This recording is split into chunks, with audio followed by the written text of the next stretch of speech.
ஒன்னு ஞாபகம் வச்சுக்கோ, தோத்தா ஜெயிக்கணும்னு மட்டும்தான் தோணும், ஆனா அவமானப்பட்டா சாதிக்கணும்ன்ற வெறியே வரும்டா. ஐயா, மீசை முளைச்சவெல்லாம் ஆம்பளை இல்ல. மீசை முளைச்ச பிறகு அப்பாவுக்கு சொத்து இருந்தா கூட ஒரு செல்லி காசு கூட தொடாமே தான் உழைப்பாலே உழைச்சி அவங்களுக்கு யார் சோறு போடுவானோ அவன் தான் ஐயா உண்மையான ஆம்பளை.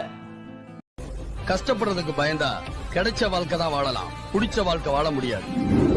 ஒரே பாறையில வெட்டின கல்லுதான் அடிய தாங்கிக்க முடியாதது வாசல்ல படியா இருக்குது.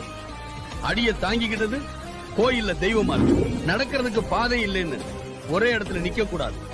நடந்து நடந்து நாம தான் பாதையை உருவாக்கணும். வாழ்க்கையில ஒண்ணு மட்டும் ஞாபகம் வச்சுங்க, கஷ்டப்படாம எதுவும் கிடைக்காது. கஷ்டப்படாம கிடைக்கிறது என்னைக்குமே நிலைக்காது. படிப்பு மட்டும் கேரியர் இல்ல, ஒவ்வொருத்தங்கிட்டையும் கண்டிப்பா ஏதாவது ஒரு திறமை ஒளிஞ்சுகிட்டு இருக்கும்டா.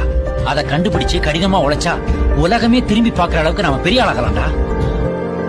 கொலைக்காத நாயும் இல்ல, குறை சொல்லாத வாயும் இல்ல, இந்த ரெண்டும் இல்லாத ஊரும் இல்ல. நம்ம வேலை நம்ம பார்த்துக்கிட்டு போயிட்டே இருக்கணும். அர்த்தமா இந்த ராஜா.